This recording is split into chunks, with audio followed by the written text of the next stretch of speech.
Hi guys, ജോയിഷ് കുക്കീസിലേക്ക് എല്ലാവർക്കും സ്വാഗതം. ഇന്ന് നമ്മൾ തയ്യാറാക്കാൻ പോകുന്നത് ക്യാരറ്റ് ഹൽവയാണ്. വളരെ പെട്ടെന്ന് തന്നെ തയ്യാറാക്കാൻ പറ്റുന്നതാണ്. അപ്പോൾ ഇതെങ്ങനെ തയ്യാറാക്കാൻ നോക്കാം. അതിനു മുന്നായി നമ്മുടെ ചാനൽ സബ്സ്ക്രൈബ് ചെയ്യാത്തവർ ചാനൽ സബ്സ്ക്രൈബ് ചെയ്യുക, അടുത്തുള്ള ബെല്ലൈക്കൺ ക്ലിക്ക് ചെയ്യുക, ഹോൾ ബട്ടൺ പ്രസ് ചെയ്യുക. എന്നാൽ ഞാനിടുന്ന വീഡിയോസ് നിങ്ങൾക്ക് നോട്ടിഫിക്കേഷനായി കിട്ടും. അപ്പോൾ ഇതെങ്ങനെ തയ്യാറാക്കാൻ നോക്കാം. ഞാനിവിടെ 1/2 കിലോ ക്യാരറ്റ് എടുത്ത് വെച്ചിട്ടുണ്ട്. തോലെല്ലാം കളഞ്ഞ് കഴുകി വൃത്തിയാക്കി വെച്ചിരിക്കുന്നതാണ്. ഇതിനെ നമുക്ക് ചെറിയ ചെറിയ പീസാക്കി കട്ട് ചെയ്തെടുക്കണം. അപ്പോൾ ഇവിടെ ചെറിയ ചെറിയ പീസാക്കി കട്ട് ചെയ്ത് വെച്ചിരിക്കുകയാണ്. ഈ ഒരു വലിപ്പത്തിൽ നമുക്കൊന്ന് മിക്സിയിൽ അടിച്ചെടുക്കാൻ വേണ്ടിയിട്ടാണ്. അപ്പോൾ ഇതിന് നമുക്ക് മിക്സിയിലൊന്ന് അടിച്ചെടുക്കാം. ഇവിടെ മിക്സിയിൽ ഇത് ജ്യൂസാക്കി എടുത്തിട്ടുണ്ടോ. ഇതിൻ്റെ നമുക്കൊന്ന് അരിച്ചെടുക്കണം. ഇതിൻ്റെ ജ്യൂസ് മാത്രമേ നമുക്ക് ആവശ്യമുള്ളൂ. ഞാനിപ്പോൾ ഇത് അരിച്ചെടുത്തതാണ്. നമുക്കിതിലേക്ക് ഒരു 3 ടേബിൾ സ്പൂൺ കോൺഫ്ലവർ ചേർത്ത് കൊടുക്കാം. കോൺഫ്ലവർ നന്നായിട്ടൊന്ന് മിക്സാക്കി എടുക്കണം. മിക്സ് ചെയ്തതിന് ശേഷം നമുക്ക് ഇത് പാനിൽ വെച്ചൊന്ന് ചൂടാക്കാം. അപ്പോൾ നേരത്തെ ഞാനൊരു ബീട്രൂട്ടിൻ്റെ ഹൽവ ചെയ്തിട്ടുണ്ട്. അതുപോലെ തന്നെയാണ് ഇതും ഏകദേശം. അപ്പോൾ ഞാനിത് കോൺഫ്ലവർ നമ്മൾ പുറത്ത് വെച്ച് തന്നെ മിക്സ് ചെയ്യണം. കോൺഫ്ലവർ ഇത് ജ്യൂസ് പാനിൽ ഒഴിച്ചതിന് ശേഷം ചൂടായതിന് ശേഷം കോൺഫ്ലവർ ഇട്ട് കട്ടായി പോവും. അപ്പോൾ പുറത്ത് വെച്ച് തന്നെ നമ്മളിത് മിക്സ് ചെയ്യുക. അപ്പോൾ ഞാനിവിടെ എല്ലാം മിക്സ് ചെയ്തതിന് ശേഷം കോൺഫ്ലവർ പെട്ടെന്ന് കുറുകി പോകുന്നതാണ്.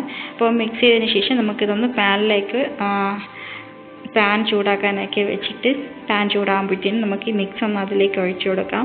അപ്പോൾ അതിൽ ഒരു തരി കട്ട പോലും ഇല്ലാതെ നമുക്കിതൊന്ന് മിക്സ് ചെയ്തെടുക്കണം.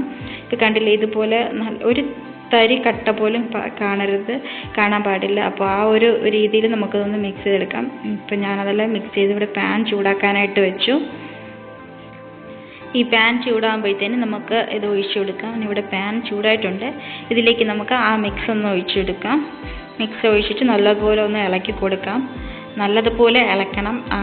ഒന്ന് ഇളക്കിക്കൊണ്ടേ ഇരിക്കാം നമുക്കിത്.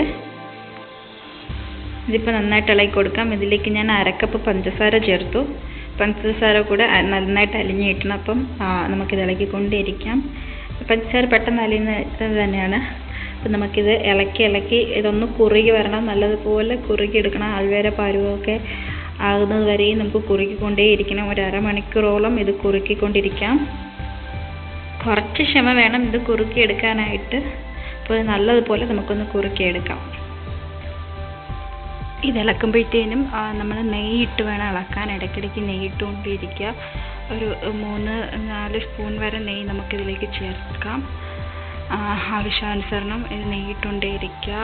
ഇതൊന്ന് കുറുകി കിട്ടുന്നത് വരെ നമുക്ക് ഒരു പരുവാകുന്നത് വരെ നമുക്കിത് ഇളക്കിക്കൊണ്ടേ ഇരിക്കാം.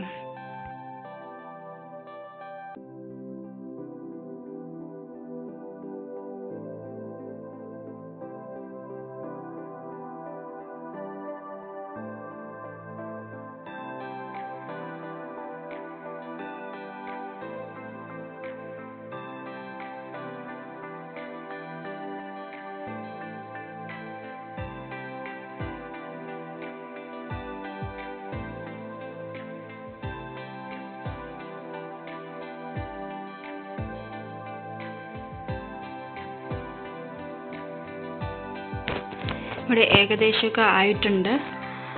ഇനി കുറച്ചുകൂടെ ആവാനായിട്ടുണ്ട്. ഞാനിതിലേക്ക് കുറച്ച് നട്ട്സും കാഷ്നട്ടും ബദാമും കൂടെ ചേർത്ത് കൊടുക്കുകയാണ്. നുറുക്കിയിട്ടാണ് ചേർത്ത് കൊടുക്കുന്നത്. ഇത് എല്ലാം കൂടെ ഇട്ട് നമുക്കൊന്ന് മിക്സ് ചെയ്ത് ഇനി ഒരു പരുവാകുന്നത് വരെയും നമുക്ക് ഇളക്കിക്കൊണ്ടേ ഇരിക്കാം. കുറച്ചുകൂടെ ആകാനായിട്ടുണ്ട്. നമുക്ക് ഇതിൻ്റെ പരുവ് അറിയുന്നത് നമ്മളിത് കുറച്ചെടുത്ത് കയ്യിലൊന്ന് ജസ്റ്റ് ഇങ്ങനെ ഒന്ന് നോക്കി കയ്യിലൊന്ന് വെച്ച് നോക്കിക്കഴിഞ്ഞാൽ നമുക്ക് ആ ഒരു പരുവം ഇതൊന്ന് ഉരുണ്ട് വരികയാണെങ്കിൽ ഒരു ചെറിയൊരു ബോൾ പോലെ ആയി കിട്ടുകയാണെങ്കിൽ നമുക്കതിൻ്റെ പരുവായെന്നാണ് അർത്ഥം.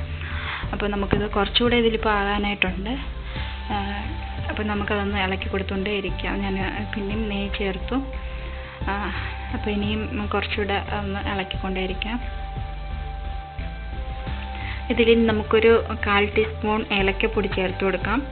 ഏലക്കപ്പൊടി ചേർത്തിട്ട് നമുക്കൊന്ന് മിക്സ് ചെയ്തെടുക്കാം നല്ലതുപോലെ. ഇവിടെ ഏകദേശം ആയിട്ടുണ്ട്. നമുക്കിനി ഒരു അല്പം കൂടെ മാത്രമേ ആകാനായിട്ടുള്ളൂ. അതുകൂടെ ആയതിനു ശേഷം നമുക്ക് ഗ്യാസ് ഓഫ് ചെയ്തൊന്ന് നമുക്ക് ആ ഏതിലാണോ തയ്യാറാക്കാൻ വെക്കുന്ന ആ പ്ലേറ്റിലോട്ട് പാത്രത്തിലോട്ടൊന്ന് മാറ്റാം. ഇവിടെ ഓൾമോസ്റ്റ് ആയി കഴിഞ്ഞു. നമുക്കിനി ഗ്യാസ് ഓഫ് ചെയ്യാം. ഗ്യാസ് ഓഫ് ചെയ്തതിന് ശേഷം ആ പാത്രത്തിലോട്ട് ഒന്ന് മാറ്റാം. അപ്പോൾ ആ പാത്രത്തിൽ മുൻപേ തന്നെ നമ്മൾ ഇച്ചിരി നെയ്യ് പുരട്ടി വെക്കണം. നെയ്യോ ബട്ടറോ എന്താണെന്ന് വെച്ചാൽ പുരട്ടി വെക്കണം. നെയ്യ് പുരട്ടി ഞാനിപ്പോൾ ഇവിടെ വെച്ചിട്ടുണ്ട്. ഇതിലേക്ക് കുറച്ച് നട്ട്സ്, ബദാമും കാഷ്യൂവും കൂടെ ഇട്ട് കൊടുത്തു. ഇനി നമുക്കിതിൻ്റെ മുകളിലേക്കാണ് ഈ തയ്യാറാക്കിയ അലുവ വെച്ച് കൊടുക്കുന്നത്. അപ്പോൾ ഈ അലുവ ഒന്ന് നേരത്തെ എല്ലാം സ്പ്രെഡ് ചെയ്ത് വെച്ചതിന് ശേഷം നമുക്കിതൊന്ന് തണുക്കാനായിട്ട് വെക്കാം. പുറത്ത് തന്നെ തണുക്കാനായിട്ട് വെക്കുക. തണുത്തതിന് ശേഷം നമുക്കിതൊരു ഫ്രിഡ്ജിനകത്ത് 1 മണിക്കൂർ സെറ്റ് ആവാനായിട്ട് വെക്കണം. തണുത്തതിന് ശേഷം മാത്രമേ ഫ്രിഡ്ജിനകത്ത് വെക്കാവൂ.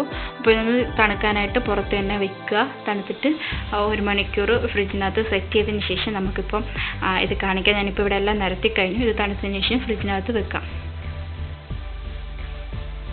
ഇതിപ്പോൾ ഇവിടെ 1 മണിക്കൂർ കഴിഞ്ഞ് എടുത്തതാണ്. ഇപ്പോൾ എല്ലാം സെറ്റാക്കിയിട്ടുണ്ട്. ഞാനിപ്പോൾ ഇവിടെ ഒരു പ്ലേറ്റിലോട്ട് മാറ്റിയിട്ടുണ്ട്. നല്ല കളറായിട്ടുണ്ട് കാണാൻ. അപ്പോൾ നമുക്കിതൊന്ന് കട്ട് ചെയ്ത് നോക്കാം. നല്ലൊരു സോഫ്റ്റും ഉണ്ട് ഇതിൽ. നമ്മൾ ഇതിനകത്ത് വേറെ കളറൊന്നും ചേർത്തിട്ടില്ല. എങ്കിൽ തന്നെയും നല്ല കളറുണ്ട് ആ ക്യാരറ്റിൻ്റെ കളറ്. അപ്പോൾ നമുക്ക് നല്ല സോഫ്റ്റാണ്. നമ്മൾ ഷോപ്പിൽ നിന്ന് വാങ്ങുന്ന അതേപോലെ തന്നെ നല്ല സോഫ്റ്റായിട്ട് തന്നെയാണ് ഇരിക്കുന്നത്. അപ്പോൾ എല്ലാവരെയും ഇത് തയ്യാറാക്കി നോക്കുക. അഭിപ്രായങ്ങൾ കമൻറ്റ് ബോക്സിൽ കമൻറ്റ് ചെയ്യുക. ഫ്രണ്ട്സിനും റിലേറ്റീവ്സിനും എല്ലാവർക്കും ഷെയർ ചെയ്യുക. അപ്പോൾ മറ്റൊരു റെസിപ്പിയുമായിട്ട് അടുത്ത വീഡിയോ കാണാം. Bye bye.